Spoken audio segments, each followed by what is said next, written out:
कि मनुष्य को जीवन के लक्ष्य का पता नहीं कि हमारा लक्ष्य क्या है,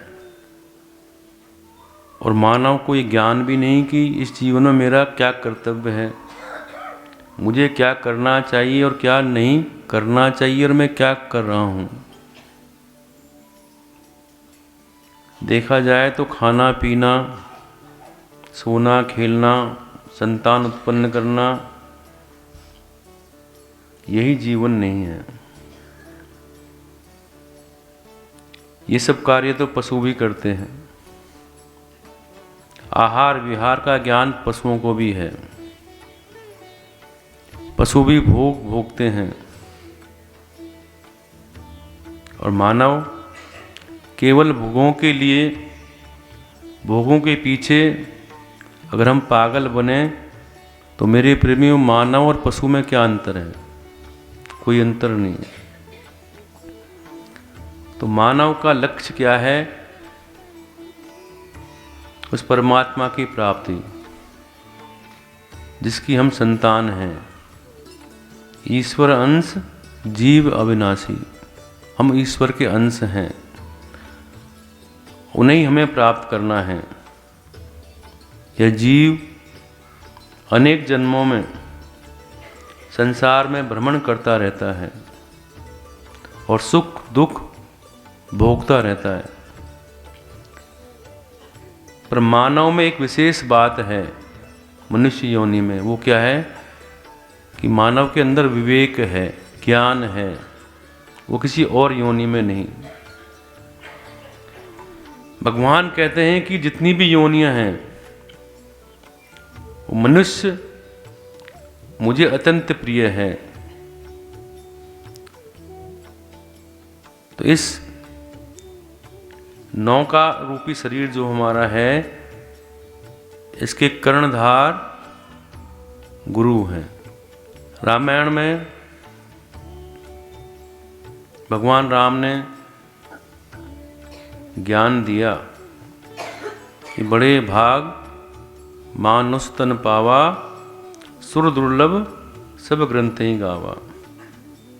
साधन धाम मोक्ष कर द्वारा, पाइन जही परलोक संवारा।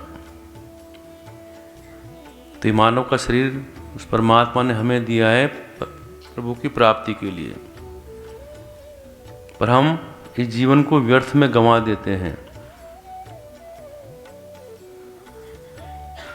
सो परत्र दुख पावई, सिर धुन धुन पछताए, काल ही कर्म ही ईश्वर ही मिथ्या दोष लगाए। और बाद में अंत समय में हम भगवान को दोष लगा देते हैं कि हम क्या करें, हमें समय नहीं मिला, हम परेशानियों में रहे, हम ग्रस्त में फंस गए, वो भी तो आपका ही है। हमारा सारा जीवन ऐसे ही निकल जाता है। तो मेरे प्रेमियों, गुरु आपको उस परमात्मा की प्राप्ति का मार्ग बताता है। तो जीव को ईश्वर प्राप्ति का मार्ग बताने वाला केवल गुरु ही होता है। इसलिए गुरु का महत्व ईश्वर से भी बढ़कर है। कबीर जी कहते हैं कि गुरु गोविंद दो खड़े काके लागू पाए, बलिहारी गुरु आपने जिन गोविंद दियो मिलाए। किसी भी प्रकार की विद्या हो, ज्ञान हो, गुरु के बिना नहीं मिल सकता। अगर आप स्कूल में शिक्षा ग्रहण कर रहे हैं तो वहाँ भी शिक्षक द्वारा ही आपको ज्ञान प्राप्त होगा।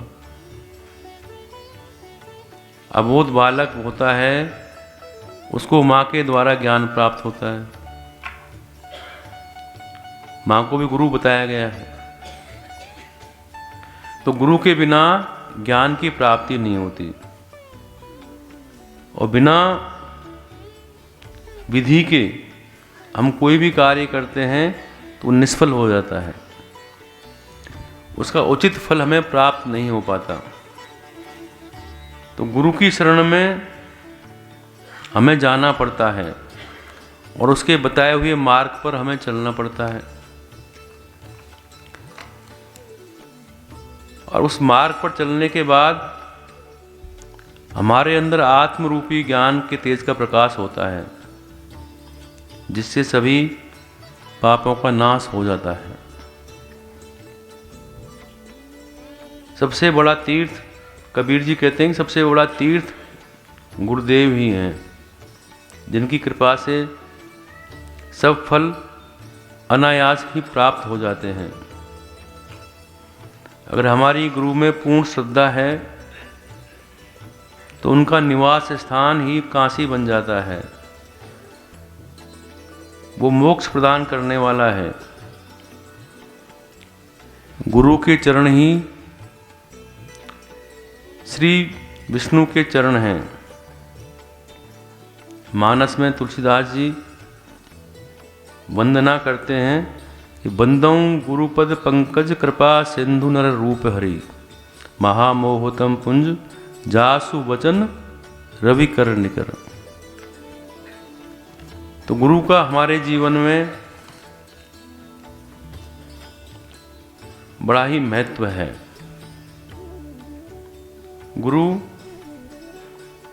एक पुस्तकीय ज्ञान नहीं है। गुरु अपना अनुभव से ज्ञान देता है।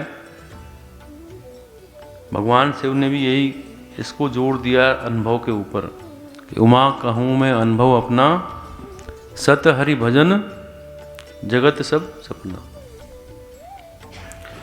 तो गुरु शिष्य को सही दिशा निर्देश देकर सत्य पर चलना सिखाता है। ऐसे गुरु को भगवान का स्वरूप मानकर उनके चरण कमलों की पूजा करनी चाहिए। गुरुपद नख गन मन ज्योति, सुमृत दिव्य दृष्टि ही होती। ये हमारा भाव होना चाहिए।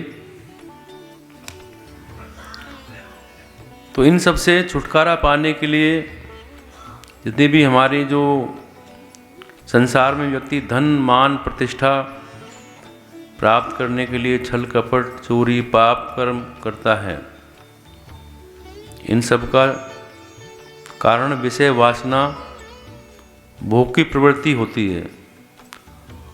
और इससे छुटकारा पाने के लिए गुरु की शरण स्वीकार करनी चाहिए।